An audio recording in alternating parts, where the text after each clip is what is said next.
प्रश्न संग्रह 2.3। प्रश्न नंबर 3 पहला दूसरा इसके पहले वाले वीडियो में मैंने हल कर दिया था। अभी प्रश्न 3। तीसरे प्रश्न में सबसे पहले देखेंगे पूर्ण वर्ग विधि है या नहीं है। m घाते 2 माइनस 5m बराबर -3। यहाँ पे अगर देखोगे तो इसके सामने जो गुणन है, मतलब इसके सामने जो संख्या का गुणा है वो कितना है, 1 है। कुछ नहीं, मतलब 1 है। तो हम यहाँ पे पूर्ण वर्ग विधि का उपयोग कर सकते हैं। सूत्र तीसरा पद बराबर 1/2 गुणे, अब यहाँ पे चर क्या दिया हुआ है, m, तो हम m लेंगे, m का गुणांक घाते 2। फिर उसके बाद 1/2, m का गुणांक क्या दिया हुआ है, 5, और उसके सामने क्या दिया हुआ है, माइनस का चिन्ह, तो -5 पूरे का घात 2। फिर उसके बाद अब यहाँ पे बटे में कुछ नहीं, मतलब 1 होता है, तो यहाँ पे 5 का गुणा 1 से करोगे तो -5 और पूरे का बटा 2 घात 2। अभी इसका 5 का वर्ग निकालोगे तो 25, और माइनस जो है वो प्लस में हो जाता है, और 2 का वर्ग 4। 25/4 मिल गया। तो अभी 25/4 को क्या करेंगे, दोनों समीकरण के दोनों पक्षों में जोड़ने पर 25/4 समीकरण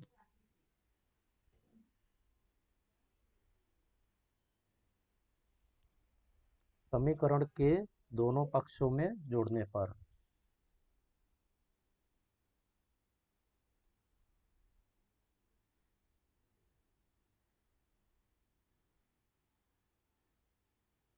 दोनों पक्षों में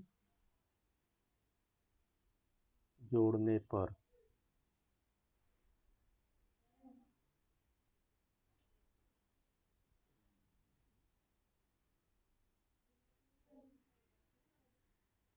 जैसे कि मैं पिछले वीडियो में एक सवाल किया था, दो विधि थी।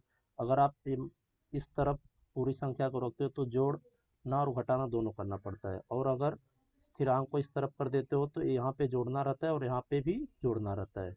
यहाँ पे m घाते 2 माइनस 5m प्लस 25/4 बराबर -3 प्लस 25/4। अब उसके बाद ये हमें क्या करना रहता है, इसको a माइनस बी का सूत्र पता ही होगा, घाते 2। यहाँ पे माइनस इसलिए लिया क्योंकि इसके सामने जो था ना, यहाँ पे माइनस था।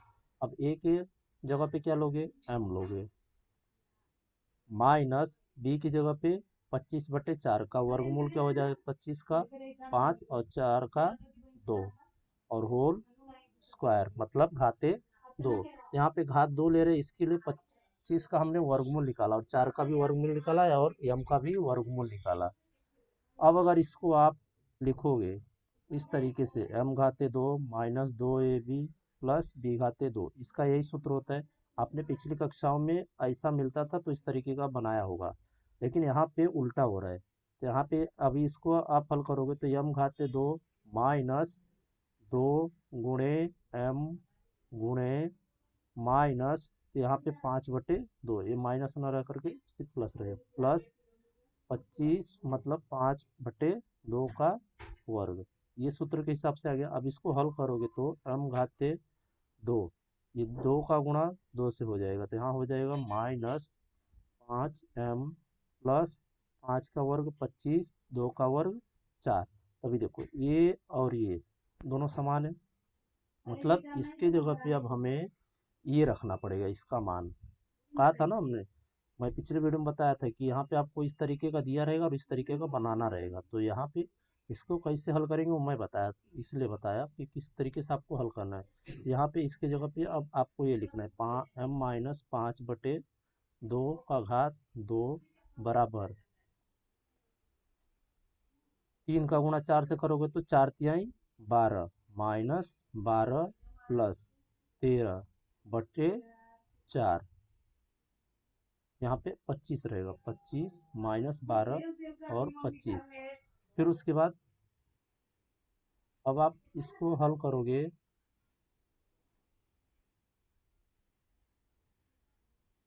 तो 12 में से 25 को घटाओगे तो कितना बचेगा, 13 बटे 4, और ये ऐसे ही रह जाएगा। हम इसको ऐसे कैसे लिख दो यहाँ पे। फिर उसके बाद यहाँ पे अभी देखो घात 2 है, ये घात 2 है और यहाँ पे हमें क्या करना पड़ेगा, 13 बटे 2 4 है, तो ये दोनों पक्षों का क्या यहाँ पे वर्गमूल, दोनों पक्षों का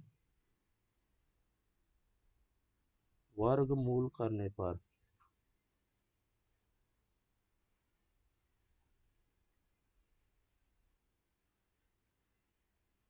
यहाँ पे जब दोनों पक्षों का वर्गमूल करोगे तो ये क्या हो जाएगा, घात हट जाएगा इसका, m माइनस 5/2 बराबर, प्लस माइनस क्यों आता है मैंने आपको पहले वीडियो में बताया था।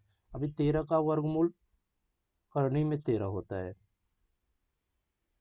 और 4 का वर्गमूल 2 होता है। तो यहाँ पे अब प्लस मिल गया और माइनस मिल गया, तो दोनों को अलग करेंगे, एक बार प्लस को लिखेंगे और एक बार माइनस को लिखेंगे, इसलिए m माइनस 5/2 बराबर करनी में 13/2, या m माइनस 5/2 बराबर माइनस करनी में 13/2।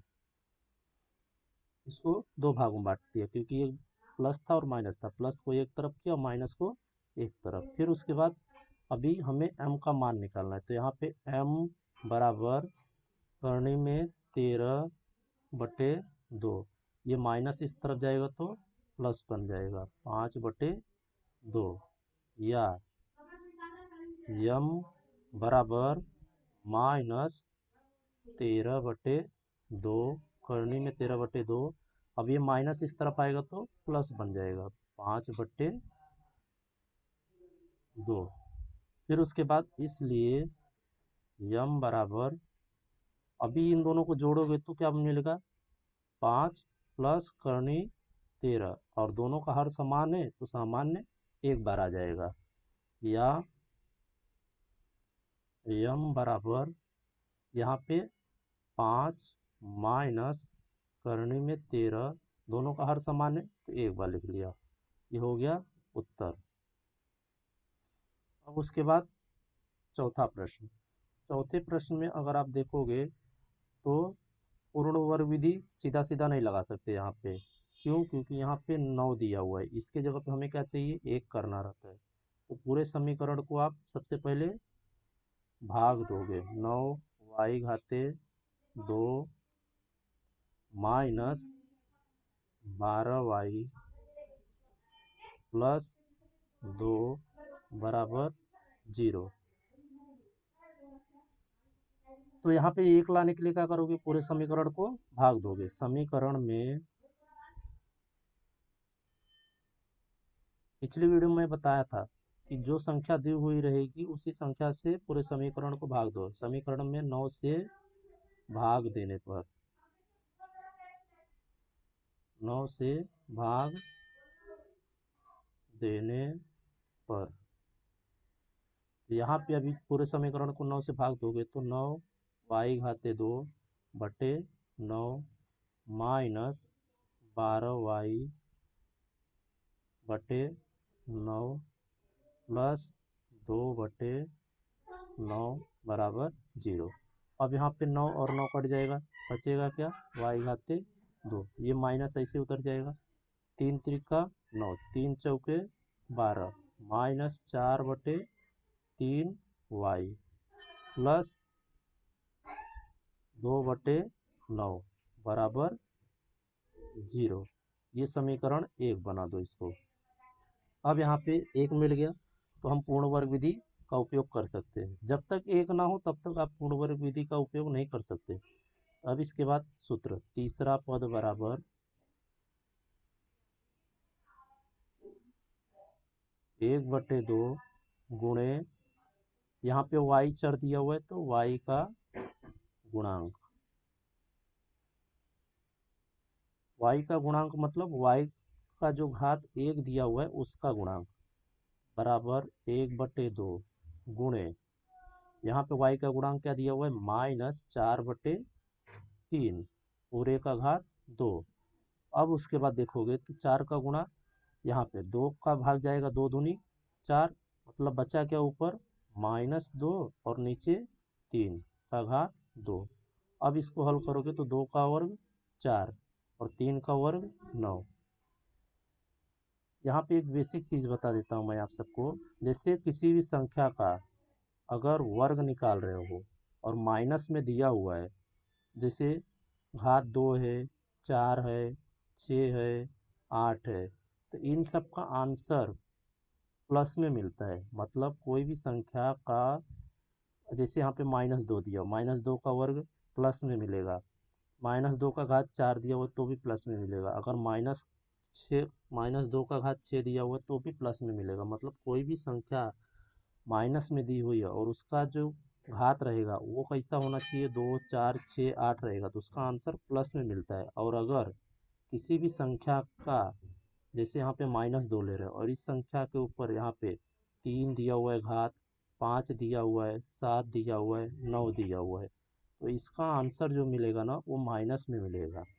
अगर -2 घाते 3 दिया हुआ है तो ये क्या हो गई, इसका जो आंसर मिलेगा -4 मिलेगा। अगर -2 घाते 5 करते हो तो भी आंसर माइनस में मिलेगा, -2 घाते 7 करते हो तो भी आंसर मिलेगा माइनस में, -2 घाते 9 करोगे तो भी आंसर माइनस में ही मिलेगा।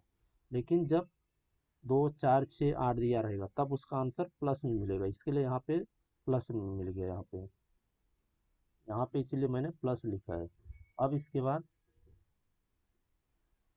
4/9 को समीकरण 1 के में, यहाँ पे देखो, यहाँ पे आप इसको इस तरफ भी ले जा सकते हो, समीकरण 1 को आप चाहो तो दूसरे तरीके से भी हल कर सकते हो जो मैं बताया था, या फिर इसी को इस तरीके से भी हल कर सकते हो।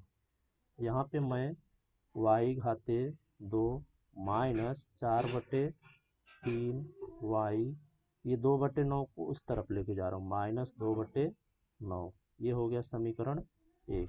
अगर मैं यहाँ पे 4/9 को लिखता तो हमें क्या करना पड़ता था, एक बार जोड़ना पड़ता था, एक बार घटाना पड़ता था, लेकिन यहाँ पे क्या करूँगा, मैं दोनों तरफ जोड़ूंगा। तो यहाँ पे जब मैं इस विधि से हल करूँगा तो मुझे 2 से 3 स्टेप कम हो जाते हैं, 2 से 3 लाइन, इसके लिए मैं इसको हल कर रहा हूँ। 4/9 समीकरण 1 में, समीकरण 1 के दोनों, समीकरण 1 में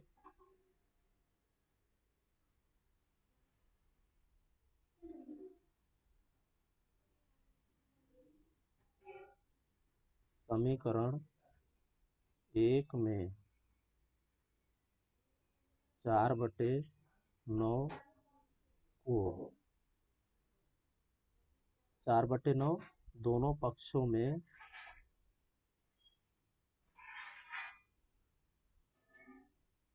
दोनों पक्षों में जोड़ने पर,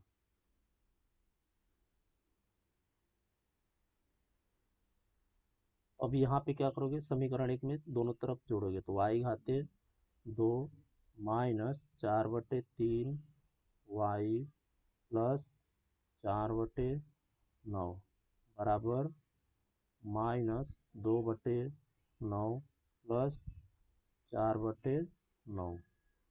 तो अभी देखो, इसको मैं रफ में लिखने जा रहा हूँ। यहाँ पे a माइनस बी का घात 2, सूत्र तो पता ही होगा आपको, a घाते 2 -2ab प्लस b घाते 2, ये लिखना नहीं है, सिर्फ बता रहा हूँ। a की जगह पे y हो जाएगा और b की जगह पे इसका वर्गमूल 4 का 2, 9 का वर्गमूल 3 घाते 2। अब इसको हल करोगे तो पूरा इस तरीके से मिल जाएगा, y घाते 2 -2 गुणे y गुणे 2/3 प्लस 2/3 का घात 2।